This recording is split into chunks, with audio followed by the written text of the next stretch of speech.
आज हम introduction lesson plan में चर्चा करते हैं। इंट्रोडक्शन लेसन प्लान के हिंदी में दो नाम हैं, पाठ परिचय कौशल और प्रस्तावना कौशल। इंट्रोडक्शन स्किल है, इसी तरह 5 स्किल आपको तैयार करना है। इंट्रोडक्शन स्किल है, स्टूडेंट स्किल है, एक्सप्लेनिंग स्किल है, एग्जाम्पल स्किल है, रीइंफोर्समेंट स्किल है।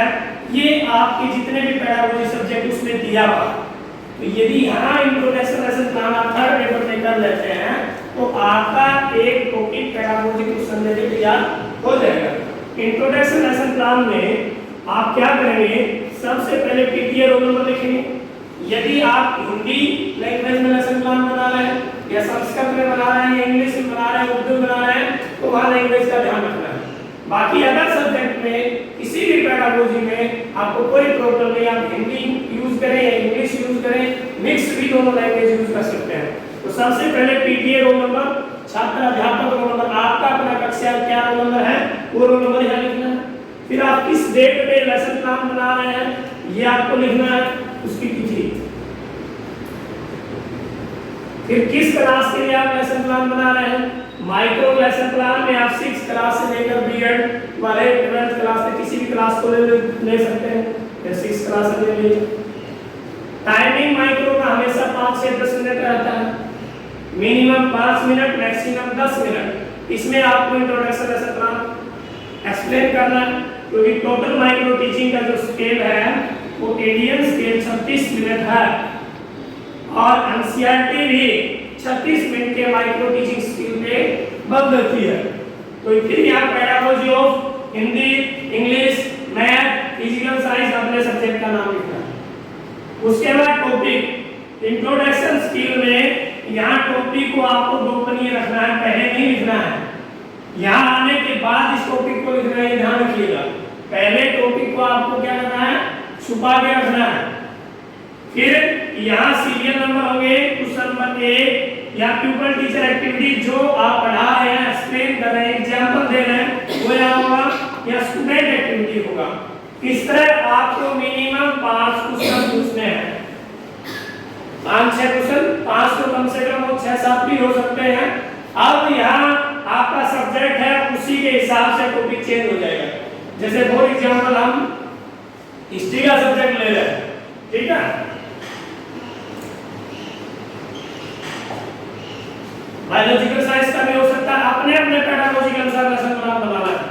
क्योंकि अब इसका थ्योरेटिकल पार्ट आप कर लेते हैं तो अगले साल आपको प्रैक्टिकल पार्ट में कोई दिक्कत नहीं होगी। अब मान लो यहाँ हम लेते हैं, यहाँ एक स्पेसिफिक टीचिंग एड लेना है जिसमें चार्ट हो सकता है, मॉडल हो सकता है, ग्लोब हो सकता है, जो उससे रिलेटेड, चाहे वर्किंग मॉडल हो चाहे नॉन वर्किंग मॉडल हो। आप स्मार्टफोन यूज करिए, चार्ट यूज कीजिए, मॉडल यूज करिए, और भी कोई टीचिंग एड यूज कर सकते हैं। उसके माध्यम से आपको क्वेश्चन करना है।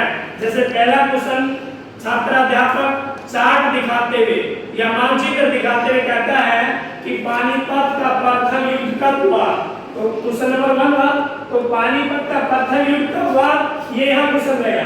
फिर जो स्टूडेंट आंसर देगा कि 1526 ईस्वी में हुआ, वो आपका यहाँ आंसर होगा। इस तरह लगातार 5 क्वेश्चन चलेंगे।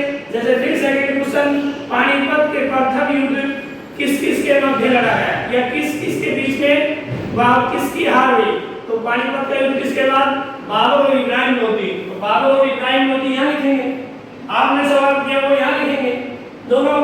फिर उसके बाद थर्ड क्वेश्चन पूछेंगे, बाबर किस वंश की स्थापना करते हुए किसी छात्र का नाम लेते हैं, आप संकेत करते हैं, राकेश, सुनीता, कविता, जो भी आप स्टूडेंट से निकलवाते हैं, वो बताएगा बाबर किस वंश का।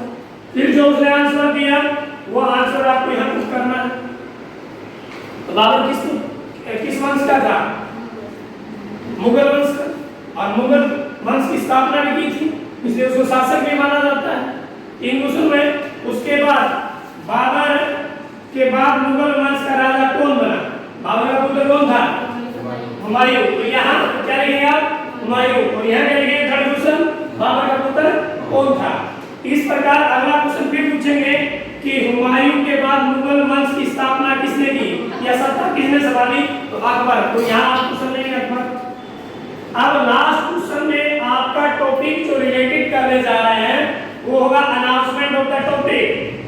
विषय की घोषणा या प्रकरण की घोषणा, तो आप यह कहेंगे कि वेल स्टूडेंट या मेरे प्यारे बच्चों, आज हम इस क्लास में